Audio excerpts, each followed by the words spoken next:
Hello everyone, welcome to bankers field. आज हम देखने वाले हैं मेरा SBI JA यानी क्लर्क का मेंस एग्ज़ाम का अटेम्प्ट। तो आज यानी कि 10 अप्रैल को मैंने SBI JA की मेंस एग्ज़ाम दी है। तो उसमें मेरे कितने अटेम्प्ट हुए हैं सेक्शन वाइज और टोटल मैं आपको बताने जा रहा हूँ। तो सबसे पहले देखते हैं इंग्लिश का। तो मैंने इंग्लिश में 37 अटेम्प्ट किए हैं। इंग्लिश में दो पैसेजेस आए थे। एक पैसेज बड़ा वाला था जिससे 8 से 9 क्वेश्चन पूछे गए थे, और एक छोटा पैसेज था जिससे सिर्फ 3 से 4 ही क्वेश्चन थे आई थिंक। और दूसरा तो एक पैराजंबल आया था जिसमें 7 सेंटेंसेस थे, और वो पैराजंबल था टाइप्स ऑफ शुगर के ऊपर, जिसका आई थिंक उसका आंसर FCEABGD था। आप कंफर्म कर सकते हो आपका आंसर कमेंट सेक्शन में। मुझे तो लगता है यही आंसर था। आप अपना आंसर बताइए कमेंट सेक्शन में, और अगर आपको भी लगता है यही है तो प्लीज़ कमेंट सेक्शन में वो भी बताइए। ओवरऑल पेपर डुएबल था, इंग्लिश का सेक्शन डुएबल था, इजी था, इसलिए मैं 37 अटेम्प्ट कर पाया।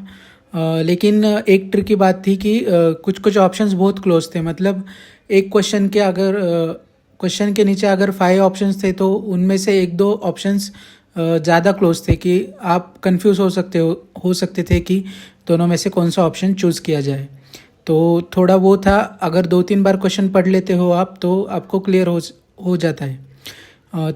और बाकी वो वर्ड यूसेज का भी इजी था। जितना मुझे याद आ रहा है इंग्लिश का उतना मैंने बताया। आप देखते हैं रीजनिंग। तो रीजनिंग में मेरे कम अटेम्प्ट हुए, सिर्फ 14 अटेम्प्ट हुए, क्योंकि मुझे टाइम नहीं मिला ज़्यादा रीजनिंग में, और मैं एक पज़ल में अटक गया था। तो रीजनिंग का मेरे शिफ्ट का ट्रिकी भी था थोड़ा रीजनिंग, इसलिए मैंने कम अटेम्प्ट कर पाया मैं। आप लोग अपने अटेम्प्ट रीजनिंग के बताओ कमेंट सेक्शन में कितने किए। तो और रीजनिंग में क्रिटिकल रीजनिंग बहुत इजी था। उसके बाद एक ब्लड रिलेशन और सिटिंग अरेंजमेंट था, जो कि स्क्वायर दिया था, उसमें सिटिंग अरेंजमेंट था और उसके साथ ही ब्लड रिलेशन था। तो दोनों सॉल्व करने थे एक ही क्वेश्चन में। उसके बाद इनपुट आउटपुट भी थोड़ा ट्रिकी था। मैंने सॉल्व करने को देखा लेकिन मेरे से हुआ ही नहीं इनपुट आउटपुट। उसके बाद कोडिंग डिकोडिंग डुएबल था, तो वो मैंने कर दिया था। और इनइक्वालिटी भी बहुत इजी आया था। तो ये था रीजनिंग का। अब देखते हैं कॉन्ट्स।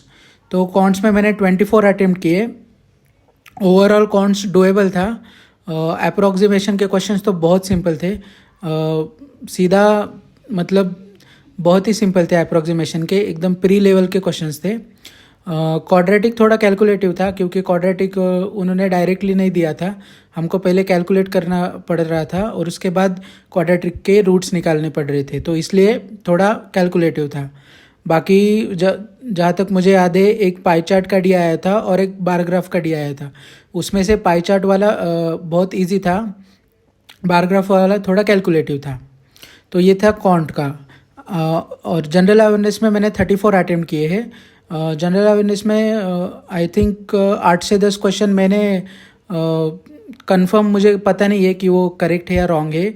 बाकी 20-25 क्वेश्चन करेक्ट किए हैं, लेकिन उसके ऊपर I am not very sure कि बराबर है या गलत है।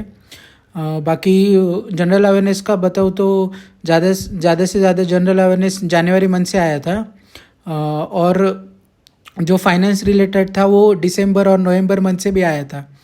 और इस बार डाटा को बहुत इंपॉर्टेंस दिया था उन्होंने, मतलब स्पेसिफिक डाटा पूछे गए थे इस बार, इसलिए थोड़ा जनरल अवेयरनेस भी ट्रिकी हो गया था। अब देखते हैं क्या होता है। जनरल अवेयरनेस में मेरी एक्यूरेसी थोड़ी कम ही रही है। तो ओवरऑल मैंने 109 का अटेम्प्ट किया है आउट ऑफ 200, और जिसमें से मैं एक्सपेक्ट कर रहा हूँ कि 85 to 90 मार्क्स मेरे आने चाहिए। अब देखते हैं क्या होता है, लेकिन मुझे ऐसा लग रहा है कि 85 प्लस तो आ ही जाएंगे। आप अपने अटेम्प्ट्स कमेंट सेक्शन में ज़रूर बताइए। और मेरा पेपर फर्स्ट शिफ्ट में था, तो जिनको भी अभी 12th को एग्ज़ाम है उन सबको ऑल द बेस्ट, अच्छे से एग्ज़ाम दीजिए। और जिसका अटेम्प्ट हो चुका है, जिसका एग्ज़ाम हो चुका है, वो कमेंट सेक्शन में अपने अटेम्प्ट ज़रूर बताइए। So thank you for watching this video. Please go like, share and subscribe to the channel.